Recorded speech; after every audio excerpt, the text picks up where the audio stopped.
La campagne sur le développement durable débute demain dans l'île et dès ce matin, ce sont les artisans du taxi qui ont été les premiers sensibilisés. Invités par la direction de l'agriculture et de la forêt, la DAS et le conseil général, les artisans de taxi ont eu droit à une toute première formation. Comment lutter contre la pollution atmosphérique et hydrique, vecteur de plusieurs maladies. Les 600 taxis de l'île seront équipés de 50 000 sachets biodégradables où chaque usager doit désormais utiliser une fois dans le taxi. Donc, comme d'habitude, nous on participe par rapport à toutes les opérations qui se passent ici à Mayotte. Donc cette fois-ci, c'est pour inviter nos clients de jeter leurs canettes ou leurs objets par rapport à nos taxis. Donc on a pris cette initiative de prendre des sachets, de mettre des sachets pour sensibiliser la population de Mayotte, pour que les gens comprennent que ça suffit, il faut arrêter de jeter, il faut mettre dans la poubelle. Donc on a pris cette initiative de participer à cette opération. Je protège mon île, l'intitulé de cette opération. Chaque Mahorais doit se sentir concerné. La santé n'a pas de prix, martèle la DAS. L'opération ne sera une réussite à condition qu'il y ait un changement radical de comportement pour la santé publique et environnementale. En tout cas, l'image claire qu'on veut faire passer, c'est que la santé ne doit plus se résumer maintenant à la santé pure, la santé publique, mais doit aussi associer la santé environnementale. Il faut que l'environnement soit sain, parce que c'est dans l'environnement qu'on trouve essentiellement les milieux de vie dans lesquels les populations en ont tellement besoin pour leur vie quotidienne. Mayotte propre ne doit plus rester un slogan, mais une réalité. Il faut donc sensibiliser, éduquer et promouvoir des gestes simples qui peuvent maintenir une santé sereine. Premier forum des outils pédagogiques cet après-midi à Passamainti dans la commune de Mamoudzou, une manifestation qui rentre dans le cadre de la semaine du développement durable à Mayotte. L'objectif étant d'inciter les élèves à prendre conscience des enjeux de l'environnement. Henriette Bonaïssa et Atoumani Simba. L'éducation au développement durable fait partie intégrante des programmes scolaires depuis quelques années. Ainsi, les acteurs du système éducatif et leurs partenaires se sont mobilisés pour encourager l'éducation à l'environnement, d'où ce premier forum des outils pédagogiques. L'intérêt d'un forum sur les outils pédagogiques est particulièrement important. On a la chance de pouvoir l'accueillir au collège de Passamainti cette année. L'éducation nationale a évidemment un rôle majeur à jouer dans le rôle du développement durable. Donc c'est une chance de pouvoir accueillir nos partenaires, faire en sorte que nos enseignants, qui eux ont un bagage disciplinaire et scientifique important, puissent s'imprégner des problématiques et développer tous ces enjeux avec nos élèves. Exposition, documentation et dépliants, démonstration d'outils pédagogiques ou encore rencontres avec des responsables d'organismes, cet espace d'échange a été très constructif pour les élèves le temps d'un après-midi. J'ai retenu que les tortues, ils disparaissent à Mayotte, il faut les protéger tous, parce que si on ne les protège pas, ils vont disparaître à Mayotte et on ne va pas avoir des touristes, parce que les touristes viennent ici pour visiter les lagons et voir les tortues. À Mayotte, il y a un cyclone qui s'appelle Camis qui a déjà passé depuis très longtemps et il a fait beaucoup de dégâts. Des maisons qui étaient détruites et des gens qui étaient morts, beaucoup de gens qui étaient morts. J'ai appris sur les mangroves qui habitaient des petits poissons et sur les corails et tout ce qui est dans la mer. Et j'ai une information à faire passer à tous les habitants, que si on, oui, comme ça, à nos mères, à nos pères, que si on vous dit de ne pas aller à la mer pour polluer la mer, ça c'est pour ne pas polluer la mer. L'objectif de ce premier forum des outils pédagogiques est donc de sensibiliser le personnel éducatif sur les enjeux du développement durable à Mayotte pour que chacun puisse y contribuer. C'est aussi permettre aux élèves de réfléchir sur toute la problématique environnementale. Autre exemple toujours d'un jeune Mahorais ayant reçu des études sup et qui ne compte pas en rester là, Ibrahim Baïdja. Il est d'ailleurs notre invité ce soir sur ce plateau, docteur en environnement durable et énergie. Il a choisi la briqueterie avec un modèle spécifique pour faire valoir ses compétences. Le portrait est signé François Fouratier. Ce jeune homme de 30 ans est docteur, S qualité énergie et environnement durable au service de la collectivité. Ibrahim Baedja a soutenu et validé une thèse de doctorat au sein de l'université de Limoges, avec au final un rapport assez volumineux. Baedja a mis 4 ans pour l'achever. Mais ensuite, que va-t-il en faire ? Sa thèse servira sûrement pour l'avenir. Elle doit servir. Même si à un moment donné, on ne fait pas très attention sur le contenu et la valeur d'un travail intellectuel poussé qui a été fait, mais inévitablement, on fera appel à Ibrahim et on se servira de ses écrits. Baedja est un homme comblé. Il exerce désormais le métier de chargé de mission énergie au Conseil général. 4 ans d'intense travail, une thèse, un titre et surtout un métier en rapport. Il fait partie de ces passionnés. Moi, je suis depuis très longtemps amoureux d'une île qui est Mayotte. Et jusqu'à maintenant, j'essaie de mener des réflexions sur le développement de cette île, mais en valorisant le patrimoine de ce territoire. Simplement dans un œil critique, pourquoi ceci, pourquoi cela, et pourquoi pas ceci et cela. Homme de terrain et pas seulement théoricien, isolé dans un bureau, ici, à la briqueterie de Vaïbé, Ibrahim Baedja et Faya, son ex-conseil de thèse, prouvent dans le rapport que la brique locale en argile, par exemple, est bien plus profitable à l'environnement de Mayotte, aux hommes, que le parpaing de ciment. Voilà un fils du pays, à travers ses recherches, à travers ses expérimentations. Il écrit, il fait savoir aux Mahorais ce qu'il y a à Mayotte, mais à travers les universités, il fait savoir aussi les potentialités qu'il y a à Mayotte. Le 26 septembre 2008, le jury de l'université de Limoges déclare, je cite, qu'Ibrahim Baedja est digne du grade de docteur, avec mention très honorable et félicitations du jury unanime. Ibrahim Baedja, bonsoir et merci d'être venu sur ce plateau. Bonsoir Darwesh. Alors, brièvement, ce parcours de combattant, comme nous le disions il y a quelques instants, ça n'a pas été facile pour en arriver là. C'est très difficile et d'ailleurs Saïd Hachim l'a bien exprimé. Une thèse nécessite beaucoup de temps et beaucoup de financement, beaucoup de convictions personnelles. Et surtout d'engagement. Et surtout d'engagement, puisque on sait qu'on arrive à un tel niveau de responsabilité, on est à la tête on peut dire une élite. Et derrière, on sait qu'on doit donner l'exemple. Et il y a beaucoup d'étudiants qui attendent aussi leur tour et l'exemple à suivre par rapport à ces travaux de recherche. C'est très, très difficile, je vous l'assure.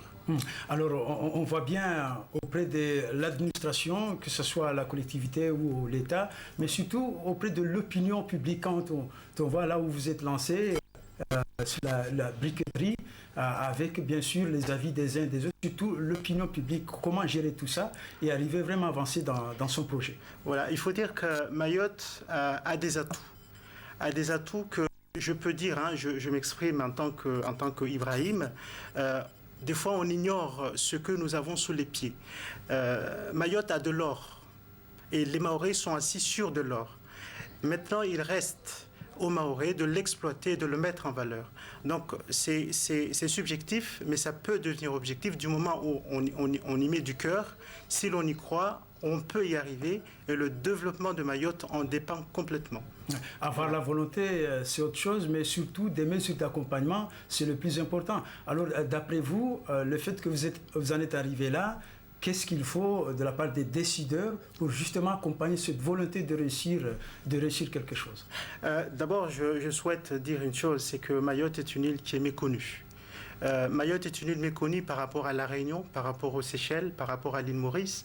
Or, si on regarde géographiquement, Mayotte est placée dans un espace plus proche d'un continent qui est Madagascar, qui est l'Afrique. Donc Mayotte peut être connue plus que ces îles qui sont éloignées, logiquement. Donc on attend des décideurs qui aient plus d'implication, plus de considération dans les travaux qui se font, parce que c'est des travaux qui ont coûté cher, et que les jurys qui sont des professeurs d'université ont validé scientifiquement, c'est quelque chose que Mayotte peut faire valoir. Donc plus de considération, plus d'accompagnement dans les financements, parce que ça coûte cher une thèse, surtout qu'à Mayotte, on n'a pas de bibliothèque, on n'a pas de centre de ressources, on est loin des laboratoires de recherche, il faut se déplacer, donc c'est des thèses qui se feront à distance. Donc il faut pallier ce genre de choses, par exemple en créant une université à Mayotte et puis en mettant les ressources qu'il faut, les ressources humaines et des moyens. Dernièrement, on parlait récemment sur ce même plateau d'un fonds maoré de développement. D'après vous, est-ce que c'est surréaliste ou c'est plutôt optimiste pour encourager ces jeunes, notamment comme vous, qui avez réussi quand même une thèse d'un doctorat? Je reste toujours optimiste parce qu'il en faut. Il en faut et j'y crois. La volonté y est, la collectivité d'ailleurs, j'en suis un exemple puisque je suis agent de la collectivité. Ce poste m'a permis aussi de rebondir sur la thèse. C'est une bonne chose, je reste optimiste et les étudiants qui font ce genre de recherche doivent être contents aussi et doivent avoir du courage pour affronter ce genre de choses. Ça fait partie des aléas, il faut les accepter et on réussira par ces voies-là. Merci bien Ibrahim Baïdja d'avoir répondu à nos questions et bonne continuation. Merci à vous de m'avoir invité. Merci bien. Premier forum des outils pédagogiques cet après-midi à Passamainti dans la commune de Mamoudzou, une manifestation qui rentre dans le cadre de la semaine du développement durable à Mayotte. L'objectif étant d'inciter les élèves à prendre conscience des enjeux de l'environnement. Henriette Bonaïssa et Atoumani Simba. L'éducation au développement durable fait partie intégrante des programmes scolaires depuis quelques années. Ainsi, les acteurs du système éducatif et leurs partenaires se sont mobilisés pour encourager l'éducation à l'environnement, d'où ce premier forum des outils pédagogiques. L'intérêt d'un forum sur les outils pédagogiques est particulièrement important. On a la chance de pouvoir l'accueillir au collège de Passamainti cette année. L'éducation nationale a évidemment un rôle majeur à jouer dans le rôle du développement durable. Donc c'est une chance de pouvoir accueillir nos partenaires, faire en sorte que nos enseignants qui eux ont un bagage disciplinaire et scientifique important puissent s'imprégner des problématiques et développer tous ces enjeux avec nos élèves. Expositions, documentation et dépliants, démonstrations d'outils pédagogiques ou encore rencontres avec des responsables d'organismes, cet espace d'échange a été très constructif pour les élèves le temps d'un après-midi. J'ai retenu que les tortues, ils disparaissent à Mayotte, il faut les protéger tous, parce que si on ne les protège pas, ils vont disparaître à Mayotte et on ne va pas avoir des touristes, parce que les touristes viennent ici pour visiter le lagon et voir les tortues. À Mayotte, il y a un cyclone qui s'appelle Camus qui a déjà passé depuis très longtemps et il a fait beaucoup de dégâts. Des maisons qui étaient détruites et des gens qui étaient morts, beaucoup de gens qui étaient morts. J'ai appris sur les mangroves qui habitaient des petits poissons et sur les corails et tout ce qui est dans la mer. Et j'ai une information à faire passer à tous les habitants, que si on, oui, comme ça, à nos mères, à nos pères, que si on vous dit de ne pas aller à la mer pour polluer la mer, ça c'est pour ne pas polluer la mer. L'objectif de ce premier forum des outils pédagogiques est donc de sensibiliser le personnel éducatif sur les enjeux du développement durable à Mayotte pour que chacun puisse y contribuer. C'est aussi permettre aux élèves de réfléchir sur toute la problématique environnementale. Alors, on en parle avec Fabrice Cuny. Bonsoir. Bonsoir. Alors, vous êtes coordinateur de projet d'éducation à l'environnement vers un développement durable à l'association École et Nature. Tout est là, c'est ça? C'est ça. Voilà pour le titre. Comment vulgariser ce concept de développement durable auprès des jeunes publics? Alors, c'est un travail qui est mené ici sur Mayotte par différents partenaires et auprès en particulier du public des collégiens avec justement différents outils qui ont fait l'objet de cette exposition cet après-midi au collège de Passamainti. Donc des outils pédagogiques qui permettent d'aborder concrètement les concepts du développement durable. Donc que ce soit sur des thématiques liées à l'eau, liées aux déchets, liées aux énergies, liées à la biodiversité, au patrimoine naturel, au patrimoine culturel. Des exemples concrets de ces instruments? Alors comme exemple concret, par exemple, un outil pédagogique qui s'appelle la malle ricochet, qui est sur le thème de l'eau, sur le cycle de l'eau. C'est un système de jeu de plateau qui permet à une classe de reconstruire une rivière. Et ensuite, après, avec l'animateur, d'aborder toutes les questions, toutes les problématiques liées à la rivière. Les élèves auront construit par exemple une rivière avec des maisons sur les côtés, mais sans penser la manière d'amener l'eau finalement vers les maisons. Et donc du coup, petit à petit, avec les élèves, on reconstruit, on aborde toute la complexité finalement de gérer par exemple la ressource en eau. Alors, développement durable, c'est large, d'autres domaines? Alors, développement, voilà, d'autres outils qui existent également, soit des expositions ou également aussi des outils qui ont été créés ici par les services par exemple du Conseil général, comme des codes de l'eau. Ça fonctionne comme sur un code de la route, un système de diapositives qui présente une image et une série de questions où il faut trouver effectivement la bonne solution ou le bon geste ou le bon comportement à avoir. Et donc, par le biais de ces outils-là, on a tout un système qui permet aux élèves de devenir acteurs et d'avoir tous les éléments de compréhension pour savoir effectivement comment devenir un bon éco-citoyen. Alors, c'est pas un travail facile. C'est pas un travail qui est facile. Quel genre de difficultés vous avez rencontrées? C'est un travail qui est difficile dans le sens où ça aborde une notion qui est complexe, qui est celle du développement durable. Et du coup, ça amène beaucoup de paramètres pour que l'élève effectivement puisse prendre le bon choix ou faire le bon choix et prendre la bonne décision. Et donc du coup, c'est tout un travail de liaison entre les différents acteurs qui sont présents sur l'île, entre les différents services de l'État, les services de la collectivité ou les entreprises aussi privées qui interviennent également aussi sur le territoire. Et donc la fonction de coordination pour ces projets, c'est de mettre en lien tous ces acteurs, de permettre à quelqu'un qui travaille, qui a un métier, que ce soit dans un service de la collectivité ou un service de l'État, de pouvoir rencontrer les élèves et d'expliquer finalement quel est son métier. Et les jeunes ont l'air de bien avoir compris les enjeux du développement durable, en tout cas. Bien, tout à fait. Qu'on a vu. Voilà, au niveau des jeunes, et on l'a vu d'ailleurs par le biais du reportage, c'est même eux qui deviennent après les meilleurs porteurs de messages par rapport au développement durable. Et donc, il y a une très bonne réception de la part des jeunes et une très belle énergie en même temps qui est amenée par l'ensemble de ces jeunes. Et on le constate dans les différents projets qui sont menés au sein des établissements ou qui sont menés aussi par les associations villageoises, où on voit une forte implication de la jeunesse pour effectivement prendre en main l'avenir de Mayotte et en particulier son avenir au niveau environnement et développement durable. Et les adultes dans tout ça, parce que c'est aussi compliqué pour les adultes.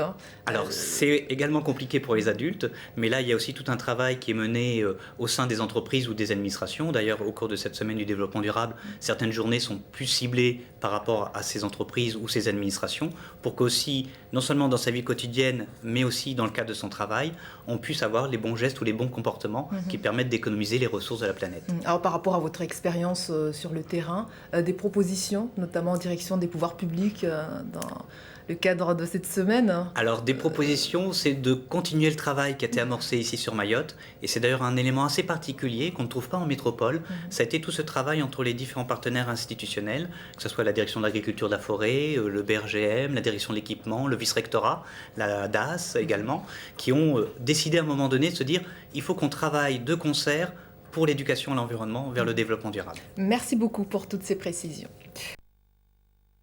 Et on accueille Ibrahim Bahedja. Bonsoir. Bonsoir. Vous êtes le responsable énergie du Conseil général. Objectif atteint pour cette première journée?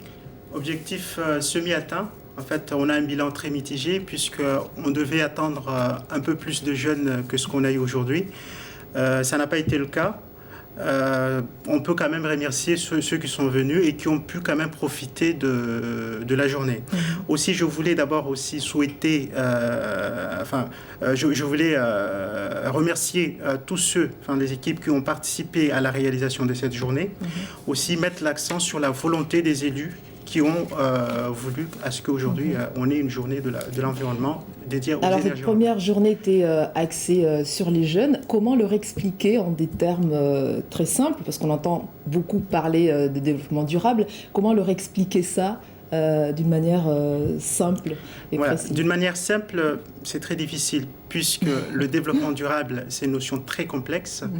C'est une notion qui englobe à la fois le social, englobe à la fois l'économie et l'environnement.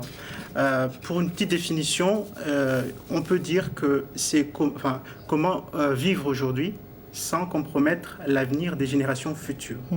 Ce qu'il y a, c'est qu'aujourd'hui, la planète est très fragile.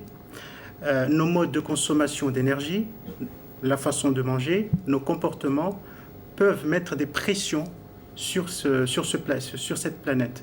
C'est pour ça qu'aujourd'hui, on réfléchit la manière de vivre sans que au futur les autres ne puissent avoir des difficultés. Alors, le thème de cette première journée, c'était les énergies renouvelables. Une question pratique, Je viens de construire ma maison neuve, je veux l'équiper en panneaux solaires. Est-ce rentable pour moi? Aujourd'hui, c'est rentable. C'est beaucoup plus rentable parce qu'on a des investisseurs qui viennent de l'extérieur et qui viennent justement pour investir dans le domaine des énergies renouvelables. Pour les Mahorais, c'est possible. Ça coûte combien? Ça coûte, enfin, c'est des technologies qui coûtent cher, mais par les subventions octroyées par la collectivité, mais aussi par des dispositifs de rachat de l'électricité rendus obligatoires par EDM, aussi par la défiscalisation qui existe à Mayotte actuellement, les projets se rentabilisent assez rapidement. Voilà. On vous a reçu sur ce même plateau il y a à peu près un an. Vous venez d'arriver à la tête de votre service énergie. Aujourd'hui, vous avez été sur le terrain. Un an après, qu'est-ce que vous avez constaté? Il est très difficile de prendre un recul pendant un an parce qu'on travaille sur les comportements.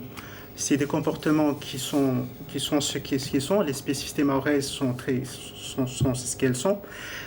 Aujourd'hui, je peux dire qu'on a eu quand même un petit pas en avant, puisqu'on parle de plus en plus de l'énergie. La collectivité, par le biais des élus qui ont mis la volonté là-dessus, y travaille. On a des installations solaires qui se font dans plusieurs endroits de Mayotte. Les écoles, il y a beaucoup plus de sensibilisation qui se font. Je crois qu'on peut dire que Mayotte fait un bond en avant par rapport à la thématique des énergies et on l'espère que ça continuera davantage. Et pour finir, peut-être les moments forts de cette semaine qui commence donc aujourd'hui jusqu'à vendredi.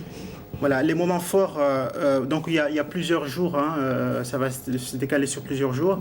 Je n'ai pas le programme en tête, seulement en me concernant par rapport aux énergies, le jeudi 22 mai, il y a une journée dédiée au bâtiment.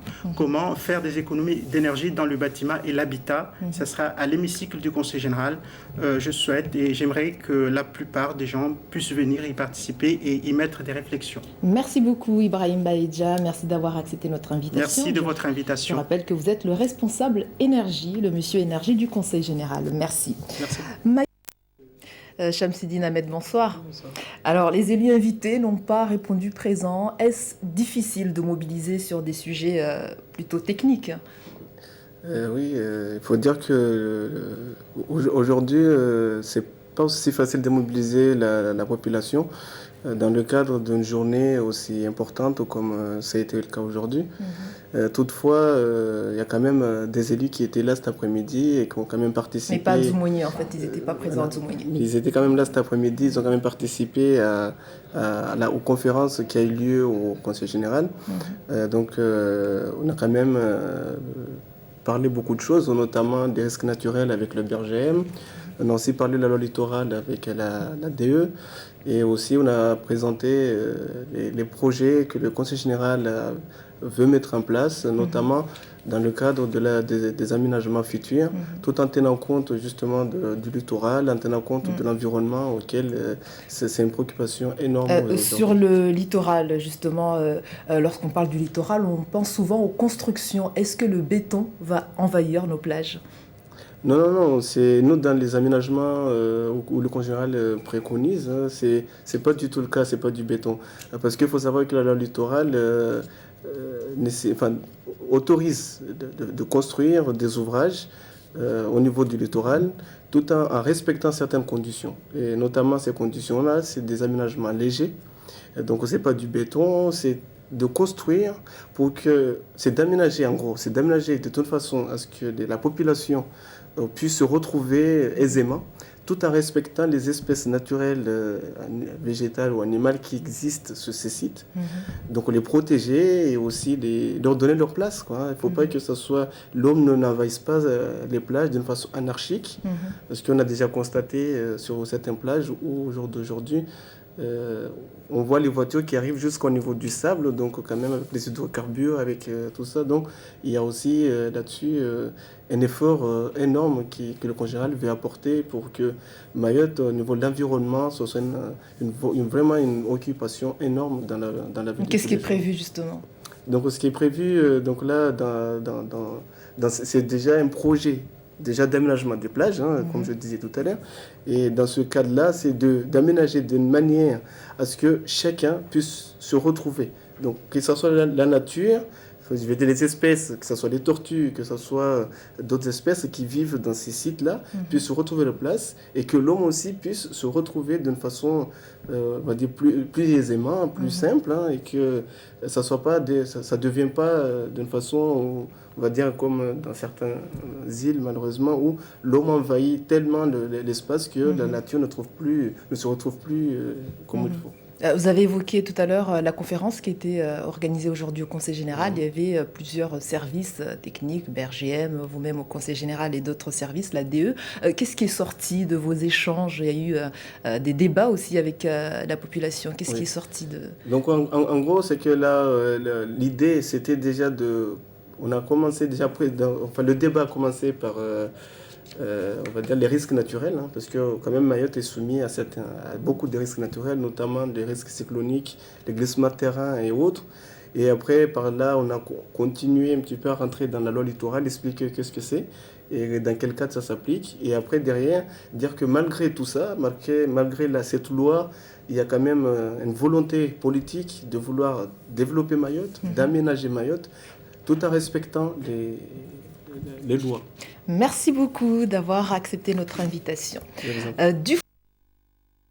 Mohamed Saïd Amidouni, bonsoir. Bonsoir. Déjà, peut-être une réaction par rapport à ce que vous venez de voir? En effet, bonjour à tout le monde, hein, aux téléspectateurs qui nous regardent aujourd'hui.